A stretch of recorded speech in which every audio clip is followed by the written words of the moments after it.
తండ్రి అయిన దేవునికి, ప్రభు అయిన యేసుక్రీస్తు వారి నామమున యుగ యుగములు మహిమ ఘనత ప్రభావం కలుగుగాక.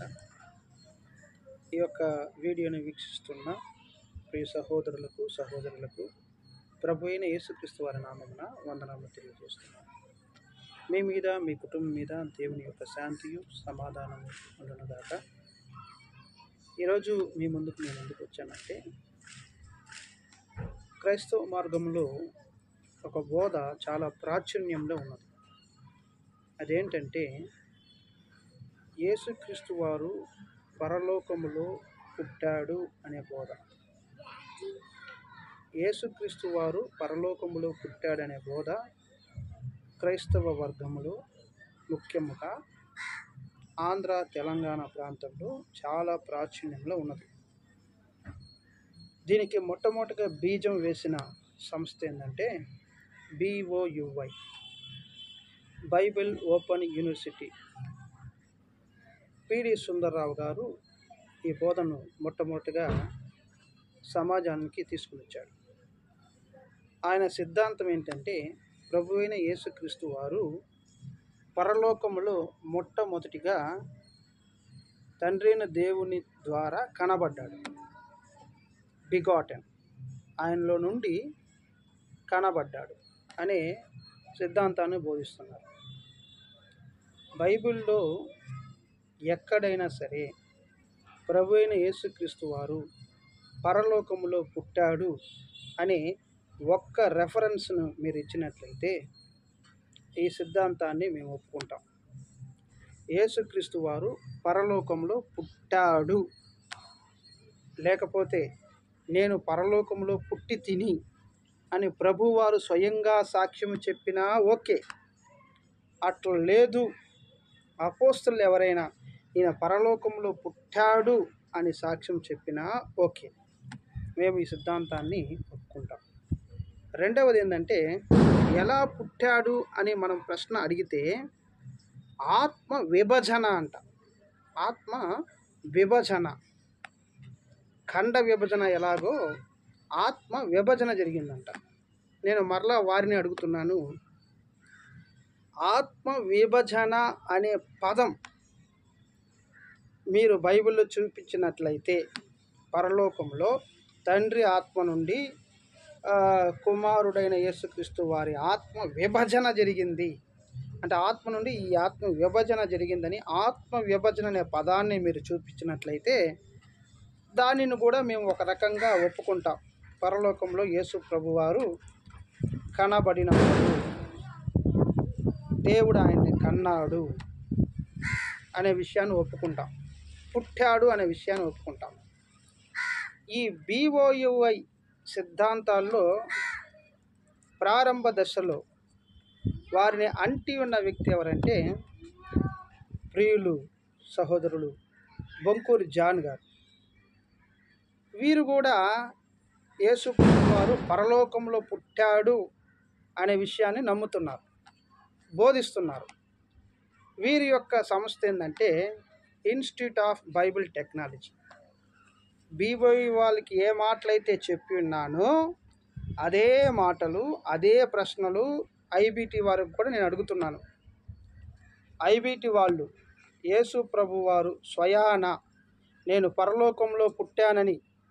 పరలోకంలో పుట్టానని ఆయన స్వయాన సాక్ష్యం చెప్పటం కానీ, లేదు యేసు ప్రభు వారు పరలోకంలో పుట్టాడని శిష్యులు ఎవరైనా సరే సాక్ష్యం చెప్పినట్లు కానీ ఇన్స్టిట్యూట్ ఆఫ్ బైబిల్ టెక్నాలజీ వాళ్ళు వచనం చూపించాలి.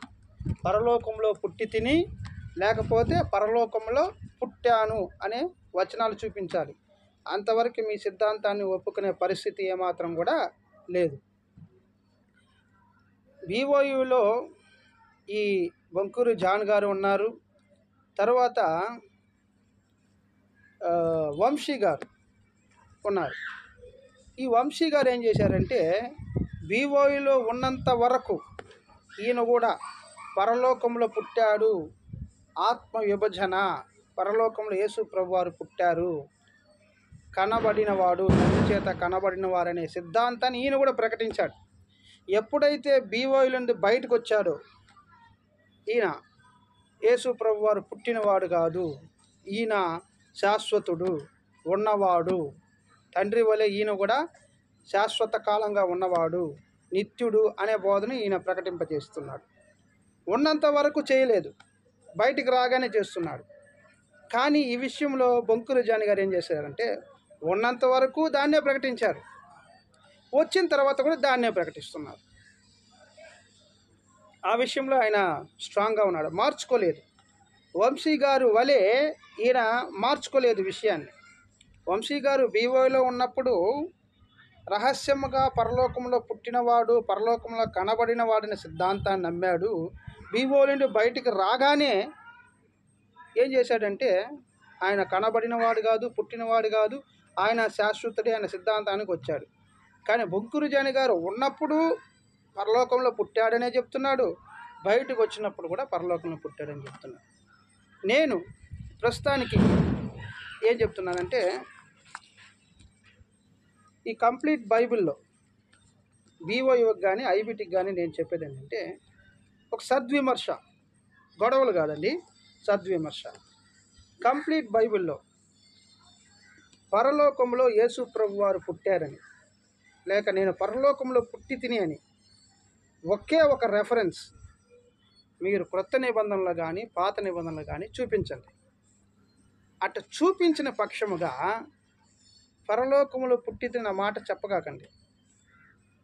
మీ వ్యాఖ్యానం వలన మేము అనుకుంటున్నాము, ఈ వచనం వలన ఇట్లా అనుకుంటున్నాము, ఈ వచనం మాకు పుట్టినట్టుగా అనిపిస్తుంది, ఈ వచనం మాకు ఆయన పుట్టాడు అని అనిపిస్తుందని చెప్పండి. ఏదో బోల్డ్ స్టేట్మెంట్ ఉన్నట్టుగా, ఏ కంప్లీట్ స్టేట్మెంట్ ఉన్నట్టుగా, పరలోకంలో పుట్టినట్టుగా ఒక వచనం ఏదో బైబిల్లో ఉన్నట్టుగా నొక్కి చెప్తారే. ఎందుకు నొక్కి చెప్తారు? ఈ వచనమును మేము వ్యాఖ్యానించినప్పుడు, మేము ధ్యానించినప్పుడు మాకు ఈ విధంగా అనిపించిందని చెప్పండి. సిద్ధాంతాన్ని ప్రతిస్పాదించగాకండి. ఎక్కడ కూడా యేసు ప్రభువారు పరలోకంలో పుట్టాడని, లేక నేను పరలోకంలో పుట్టి తినని యేసు ప్రభువారు స్వయంగా చెప్పినట్లుగాను, శిష్యులు స్వయంగా చెప్పినట్టుగాను ఎక్కడ లేదు. లేని వచనాలని ఎందుకు మీరు ప్రకటిస్తున్నారు? మీరు కట్టుకున్న ఆ ఇల్లును కూల్చివేస్తే ఊరు మిమ్మల్ని హేళనగా చూస్తుందనా? మీరు ప్రకటించిన సిద్ధాంతాన్ని మీరు కాదనుకుంటే మీ నమ్ముకున్న వాళ్ళు మిమ్మల్ని తక్కువగా చూస్తారనా? అట్లేదు, మీరు నమ్ముకున్న సిద్ధాంతాన్ని ప్రతిస్పాదించాలనుకుంటే నేను అడిగిన దానికి సమాధానం ఇవ్వండి. ఎక్కడ బైబిల్లో యేసు ప్రభు తాను పరలోకంలో పుట్టాడని వచనం చెప్పాడు? స్వయాన సాక్ష్యం చెప్పాడు. స్వయాన నోటి మాట ద్వారా ఎక్కడ చెప్పాడు? ఒకటి. రెండవది, అపోస్తలులు ఎక్కడైనా యేసు ప్రభు వారు పరలోకం నుండి పుట్టాడు, ఆత్మ విభజన, మీరు ఏ విభజన అయినా అనుకుంటుండ్రు, ప్రాణ విభజన, ఆత్మ విభజన, జీవ విభజన, మీకు కొత్త కొత్త పదాలన్నీ పుట్టిస్తారు మీరు. ఆ పదం ఎక్కడైనా సరే ఆత్మ విభజన, ప్రాణ విభజన, జీవ విభజన మీకు కనిపించినట్లయితే పరలోకమందు జరిగినట్లుగా మీరు చూపించారు. అయితే యేసు ప్రభు వారు భూలోకంలో పుట్టాడని వచనాలు ఉన్నాయి, ఎన్నో వచనాలు ఉన్నాయి. నేను వచనాలు ఇస్తాను. అపోస్తల కార్యములు 13వ అధ్యాయం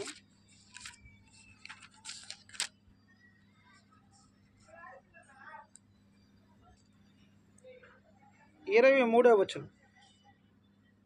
అతని సంతానం నుండి దేవుడు తన వాగ్దానం చొప్పున ఇశ్రాయేలు కొరకు రక్షకుడుకు యేసును పుట్టించెను. ఎక్కడ? భూమిలో పుట్టించినను ఉంది ఒక వచనం. రెండవది, మత్తయి రాసిన సువార్త 1వ అధ్యాయం 16వ వచనం. యాకోబు మరియ భర్తైన యేసేపును కనెను, ఆమె యందు క్రీస్తు అనబడిన యేసు పుట్టెను. ఇక్కడ పుట్టెను అన్న మాట ఉంది.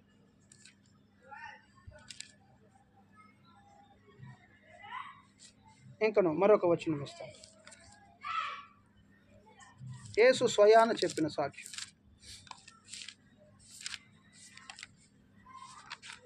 యోహాను రాసిన సువార్త 18వ అధ్యాయం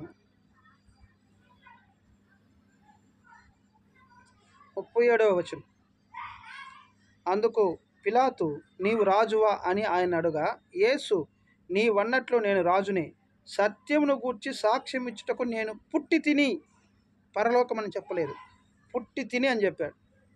ఎక్కడ? పిలాతుతో మాట్లాడుతున్నప్పుడు నేను భూమిలో పుట్టి తిని, సత్యం గురించి సాక్ష్యం ఇచ్చుటకే నేను పుట్టి తిని అని చెప్తున్నాడు ఆయన. మీరేమంటున్నారు? పరలోకంలో పుట్టాడు, పరలోకంలో ఆత్మ విభజన, పరలోకమ తండ్రి నుండి విభజన చేయబడ్డారు. ఏంటి ఈ మాటలన్నీ? ఎక్కడున్నాయి ఈ బైబిల్లో? ఎందుకు మీరు ఉన్నదానికి మించి ఎక్కువగా ఆలోచిస్తున్నారు? మీకు ఆ పదం ఎక్కడ దొరికింది? అసలు ఎలాగ మీరు అలాంటి పదాలని మీరు ఉపయోగిస్తున్నారు? దీనికి మీరు సమాధానం ఇవ్వాలి. యేసు ప్రభు వారు పరలోకంలో పుట్టాడని మీరు సమాధానం ఇవ్వాలి. మీ సమాధానం కోసం ఐఎమ్ వెయిటింగ్. అందరికీ ఈ ప్రశ్నల ద్వారా కొంత చైతన్యం కలిగించాలని కోరుకుంటున్నాను. కలిగింది అని కూడా నేను నమ్ముచున్నాను. ఎవరైనా సరే ఒక సిద్ధాంతాన్ని ప్రతిపాదించాలంటే సుస్పష్టమైన ప్రమాణాలు చూపించాలి.